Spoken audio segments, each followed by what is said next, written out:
हर व्यक्ति जीवन में खूबसूरत दिखना चाहता है, सुंदर दिखना चाहता है। और आखिर खिलते हुए पुष्प और कलियां किसको अच्छी नहीं लगती। ये सृष्टि का विराट वैभव आंखों को बहुत सुहाता है। उम्र ढलने के बावजूद भी आदमी सुंदर दिखना चाहता है। योग और आयुर्वेद व्यक्ति को नवयौवन देते हैं, नवजीवन देते हैं, हमारे जीवन में संपूर्णता लाते हैं। और ढलती उम्र में भी हमें एक सशक्त शरीर यदि रखना है, इंद्रियों की शक्ति शिथिल ना हो, मन का विश्वास कमजोर ना पड़े, हमारा साहस कमजोर ना पड़े, इसके लिए योग और आयुर्वेद हमारे जीवन की वो श्रेष्ठ पद्धतियां हैं जिससे जीवन में समरसता आती है, जीवन में लय आता है, जीवन में सौंदर्य हम पाते हैं।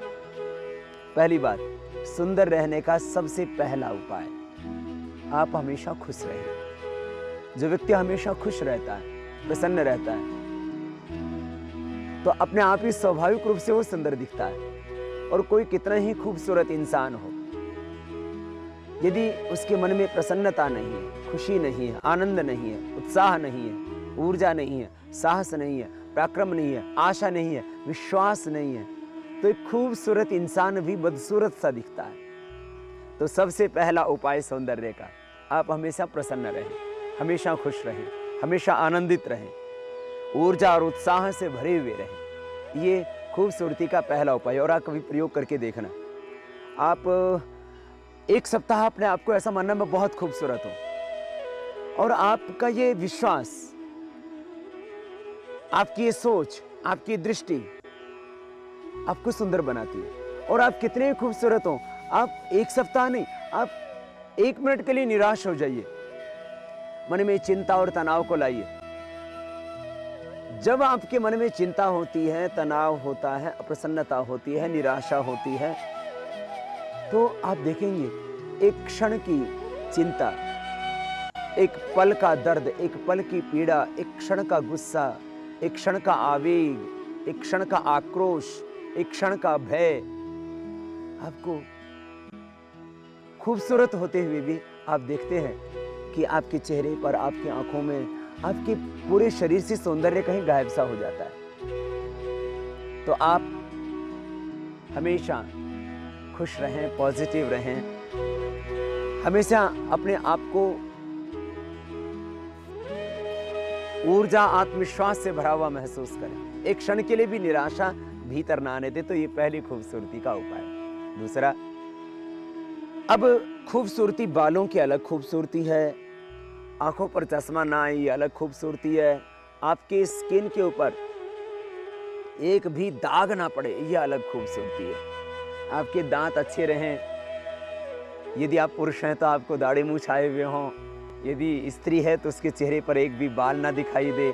हाँ, बहुत से लोगों के यदि सिर के बाल ही उड़ गए, आप गंजे हो गए, तो आपकी खूबसूरती गायब हो जाती है। यदि आप के सिर पर पूरे बाल हैं तो आप खूबसूरत दिखते हैं। तो अब हम क्रमशः बताते हैं कि शरीर के प्रत्येक अंग की खूबसूरती को आपको कैसे बरकरार रखना है। तो यदि आपके बाल झड़ने लगे हैं, बाल गिरने लगे हैं और असमय में ही सफेद हो गए, वक्त आने पर हर चीज सुंदर लगती है, लेकिन वक्त से पहले कुछ भी हो जाए वो अच्छा नहीं लगता है। तो बालों के लिए कुछ उपाय बताते हैं जिससे कि बालों की खूबसूरती आपकी बरकरार रहे। 5 मिनट आप नेल्स को ऐसे पीछे से रगड़ें, इससे आपके बाल घने होंगे, इससे आपके बाल झड़ेंगे नहीं। इससे यदि आपके बाल झड़ भी गए तो दोबारा आने लगेंगे, वक्त लगेगा। निरंतर कपालभाति, अनुलोम विलोम, प्राणायाम यदि आपके बाल झड़ चुके हैं और लगभग आधा सिर आपका गंजा हो चुका है, तो आप देखो ना, मैं विनोद में नहीं, यह हकीकत में कहा करता हूं और ऐसा होता है कि जब आप प्राणायाम करते हैं आधा आधा घंटा कपालभाति अनुलोम विलोम, तो मैंने देखा है एकदम जैसे किसी बंजर भूमि में कोई उद्यान लग गया। आप आधा आधा घंटा प्राणायाम कीजिए, आपके जो बाल झड़े हुए हैं ना, यहाँ दोबारा से बाल आ जाएंगे। ये बहुत बड़ी बात है। ऐसा होने में वक्त लगेगा, 6 महीने से लेकर के 1 साल का वक्त लग सकता है आपको, लेकिन यदि आप योग नहीं करेंगे तो 1 साल बाद में और ज्यादा गंजे होंगे। तो आप योग करके देख लीजिए और साथ में ये प्रयोग भी कर लीजिए। 5 मिनट ये खाली पेट कर सकते हैं या खाने के 2 घंटे बाद कर सकते हैं। ये एक्यूप्रेशर में ही एक पद्धति है। नेल्स को बैक साइड से रगड़ना होता है, कभी आप सामने से रगड़ें, पीछे से रबिंग करना है इसे नेल्स का, और इससे 5 ही मिनट करना है, इससे ज्यादा करने की आवश्यकता नहीं है। ये तो एक उपाय था बालों की खूबसूरती के लिए। आप नेल्स को ऐसे पीछे से रगड़ें,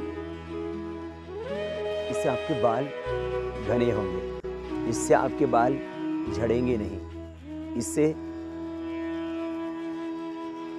यदि आपके बाल झड़ भी गए तो दोबारा आने लगेंगे, वक्त लगेगा।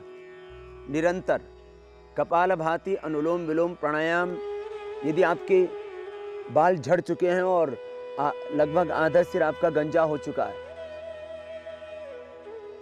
तो आप देखो ना, मैं विनोद में नहीं, यह हकीकत में कहा करता हूं और ऐसा होता है कि जब आप प्राणायाम करते हैं आधा आधा घंटा कपालभाति अनुलोम विलोम, तो मैंने देखा है एकदम जैसे किसी बंजर भूमि में कोई उद्यान लग गया।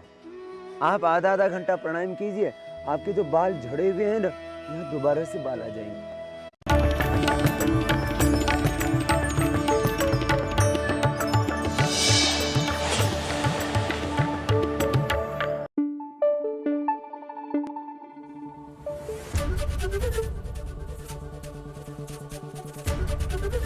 एबीपी न्यूज आपको रखे आगे।